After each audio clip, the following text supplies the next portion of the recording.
Hello student, a very warm welcome to this online class. Protozoa के जिस animal की आज हम बात करने जा रहे हैं वो आपकी स्क्रीन पे दिखाई दे रहा है। हाँ जी, आज हम जिस एनिमल की बात करने जा रहे हैं वो है अमीबा प्रोटियस। अमीबा प्रोटियस के अंदर आप फूड इंजेशन की प्रोसेस को देख पा रहे हैं।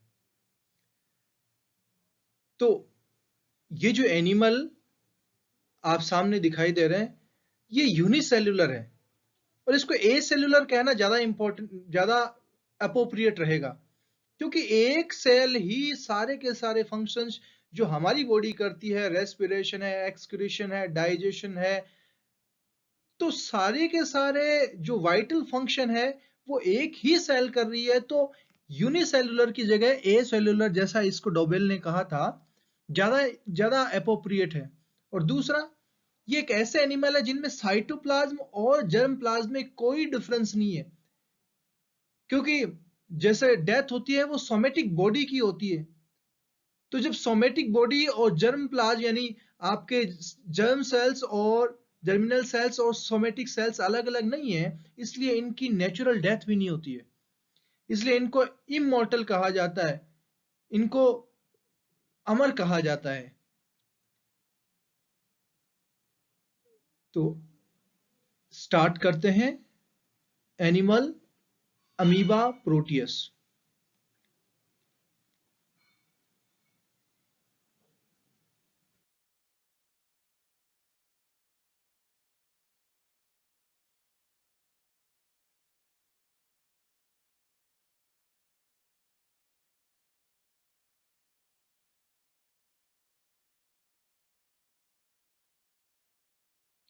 अमीबा प्रोटियस जो टर्म है वो डेराइव होती है ग्रीक वर्ड अमीबी और प्रोटियस शब्द से।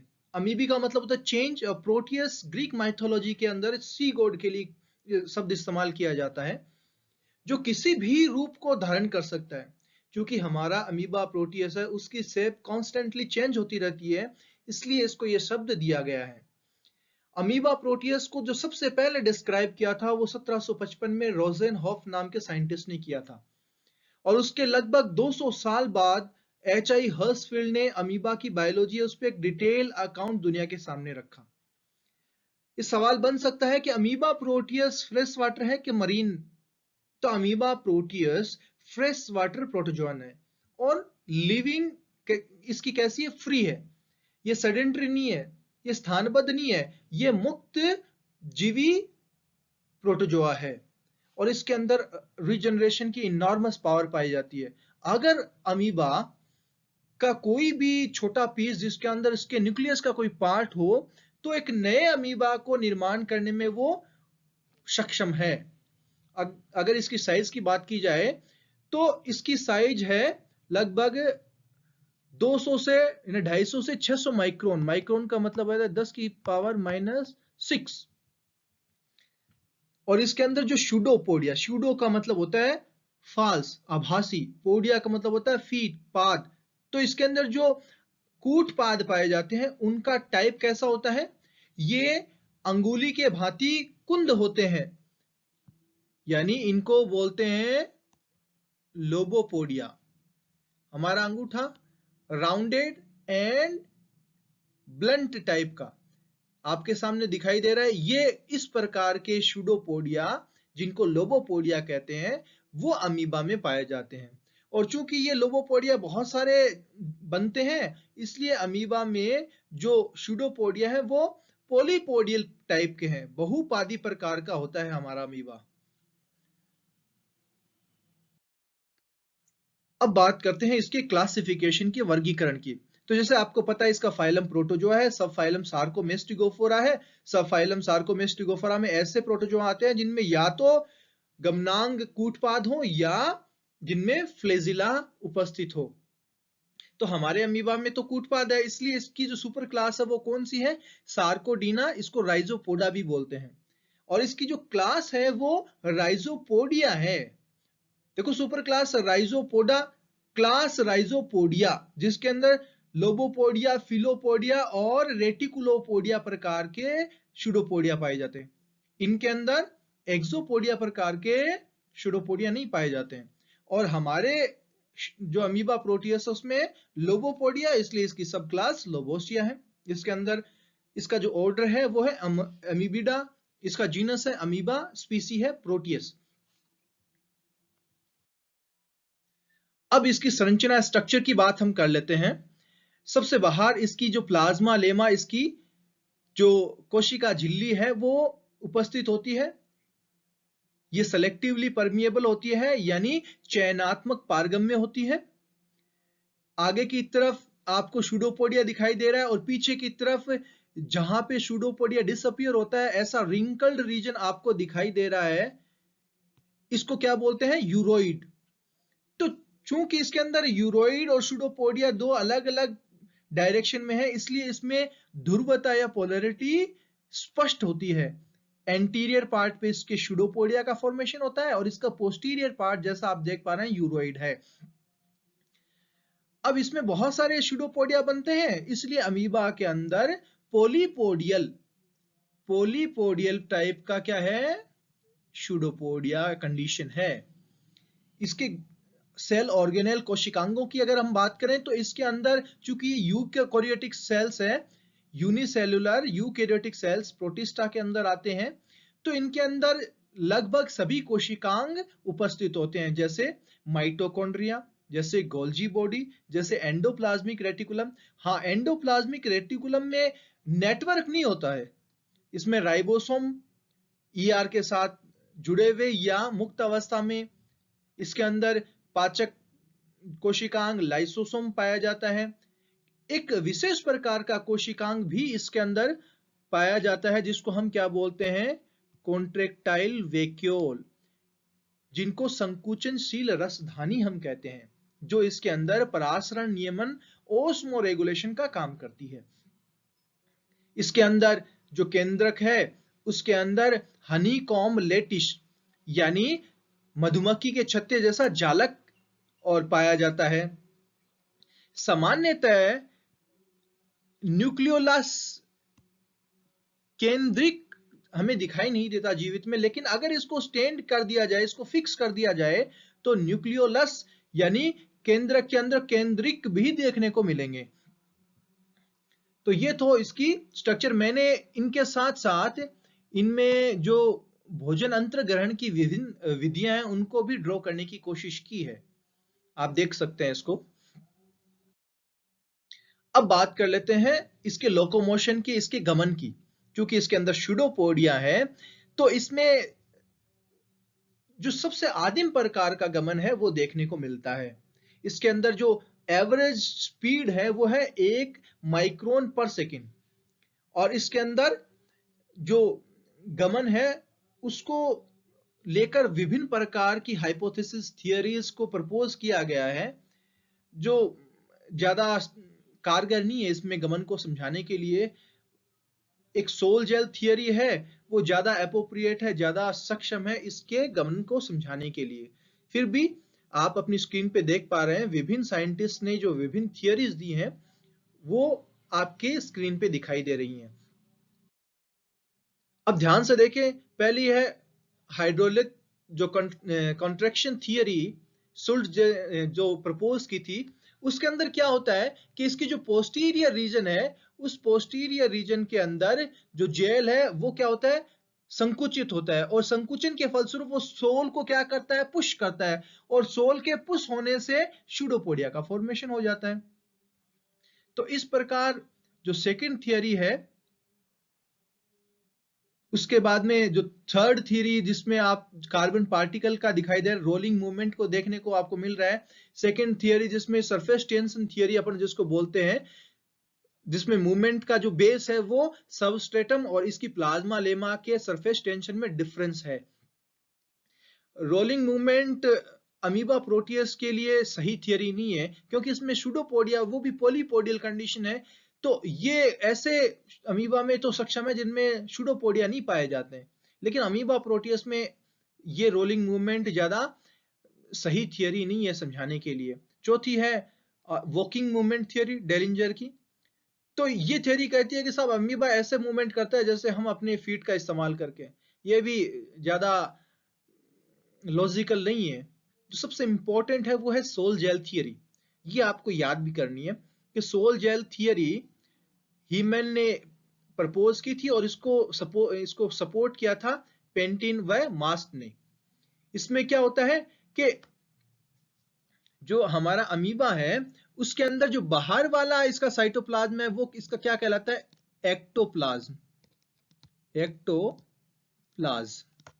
और इसका अंदर वाला जो साइटोप्लाज्म है वो क्या कहलाता है, एंडोप्लाज्म। और ये जो एंडोप्लाज्म है ये भी दो भागों में बटा रहता है, एक जेल लाइक होता है जिसको प्लाज्मा जेल बोलते हैं, एक लिक्विड टाइप का जिसको प्लाज्मा सोल कहते हैं। अंदर की तरफ दिखाई दे रहा है वो सोल है, बाहर की तरफ दिखाई दे रहा है वो जेल है। एक्चुअल में एंडोप्लाज्म को मैंने शो किया है। तो इस थियरी के अनुसार क्या है कि इसके जो पोस्टीरियर रीजन के अंदर जो जेल है वो किस में कन्वर्ट हो जाती है, सोल में।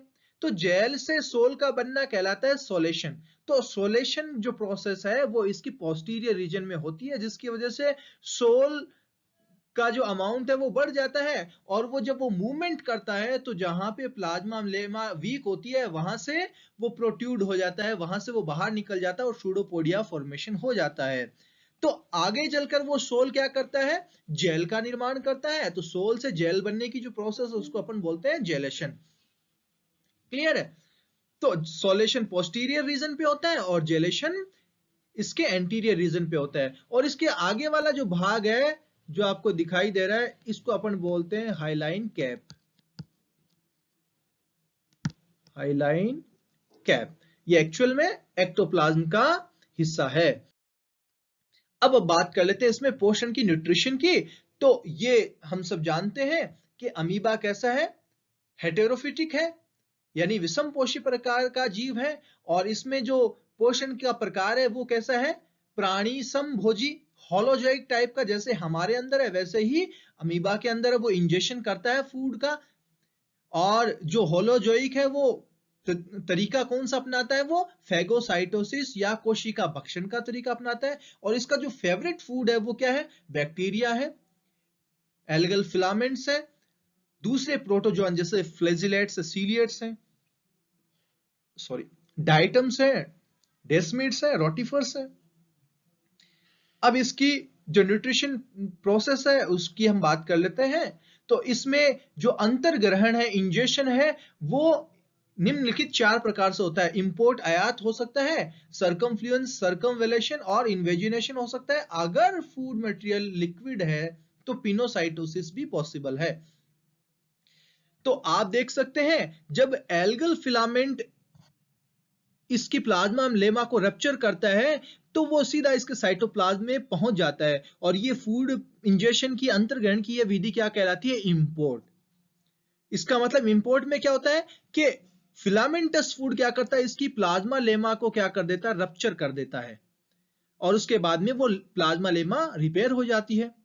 सर्कमफ्लुएंस के अंदर क्या होता है कि साहब कोई लेस एक्टिव या इनएक्टिव प्रे जब हमारे अमीबा के संपर्क में आता है तो हमारा अमीबा अपने सूडोपोडिया को क्या कर लेता है, उनके चारों तरफ कवर कर लेता है। और सक्सेसिव सूडोपोडिया आप देख पा रहे हैं, एक पर एक नए सूडोपोडिया बनते चले जाते हैं और हमारा इनएक्टिव प्रे इनगल्फ कर लिया जाता है, इंजेस्ट कर लिया जाता है, अंतर्ग्रहित कर लिया जाता है।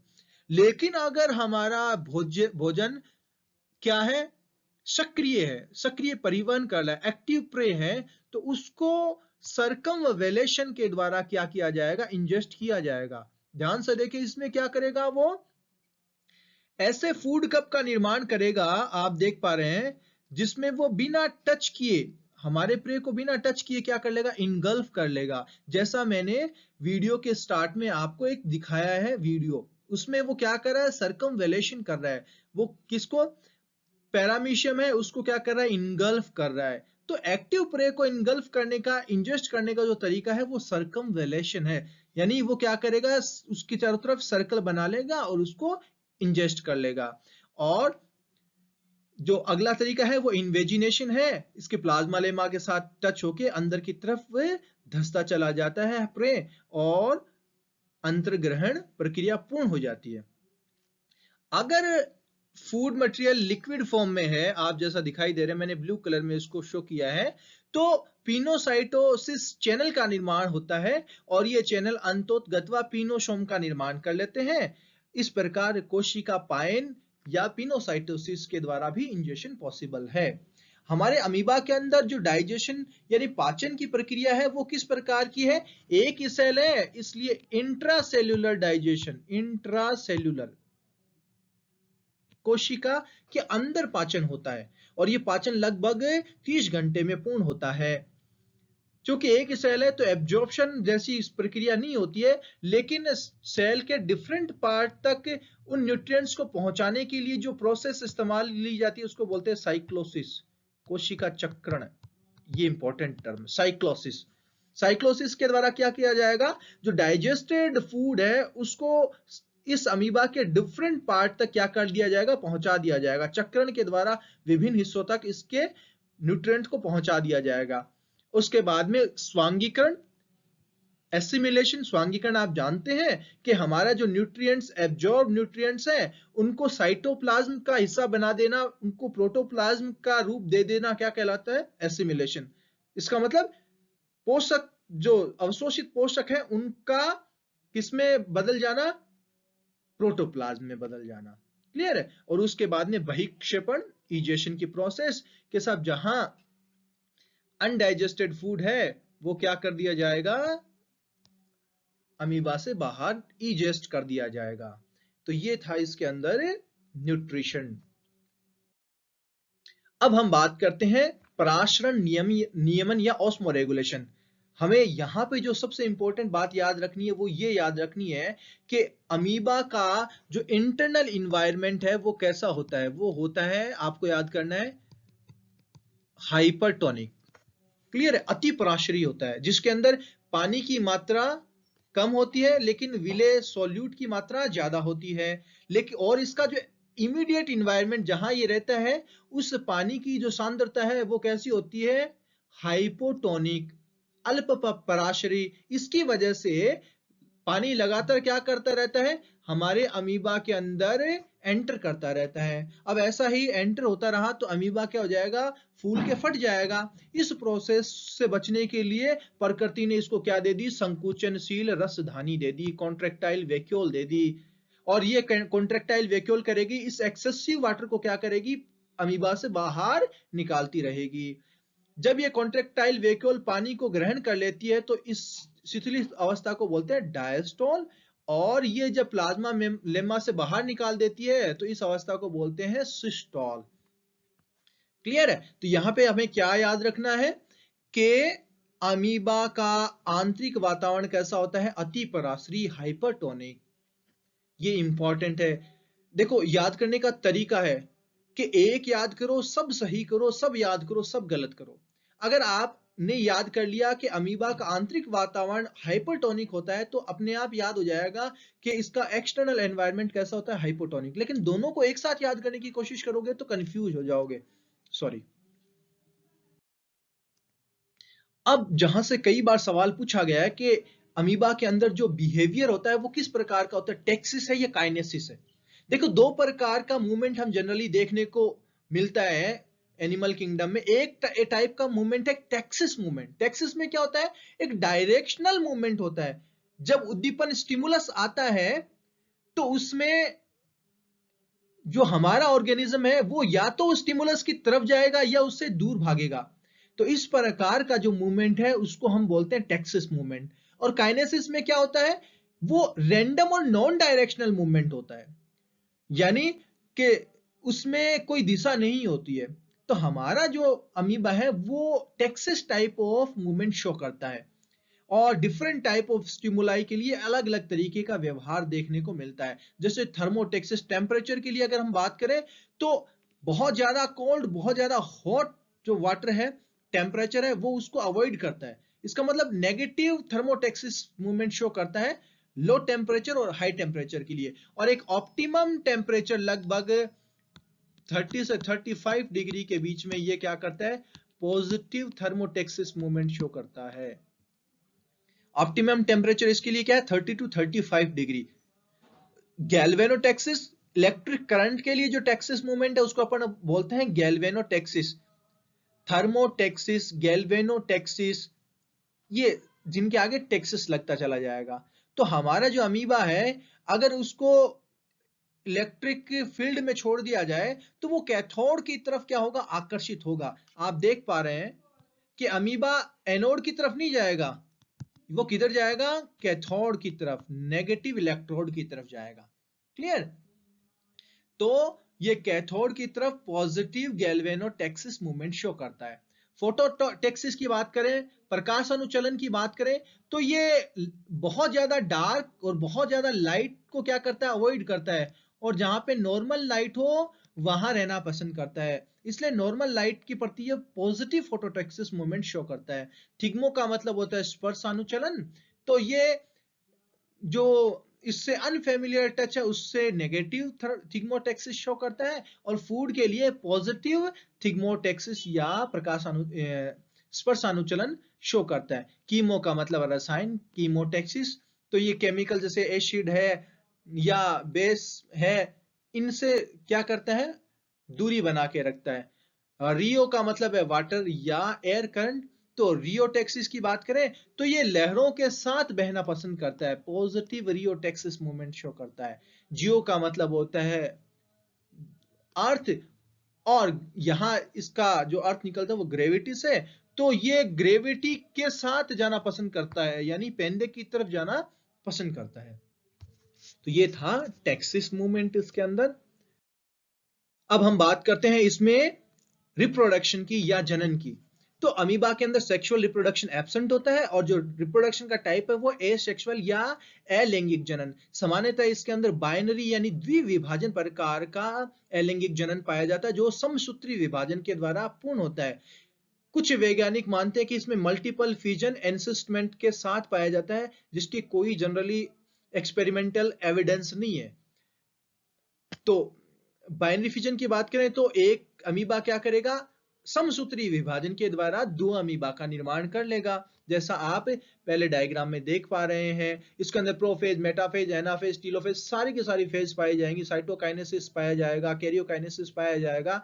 लेकिन मैंने सिंपलेस्ट फॉर्म में बनाया कि एक अमीबा दो अमीबा के अंदर क्या हो जाएगा, डिवाइड हो जाएगा। किस प्रोसेस के द्वारा, माइटोसिस के द्वारा। ये आप एनसिस्टमेंट यानी पुट्टिका भवन और बहुविभाजन को देख पा रहे हैं। जो नया अमीबा निकल रहा है इसको अमीबुला भी बोलते हैं, यानी डॉटर अमीबा भी बोलते हैं, और स्पोरुलेशन ये दिखाई दे रहा है आपको।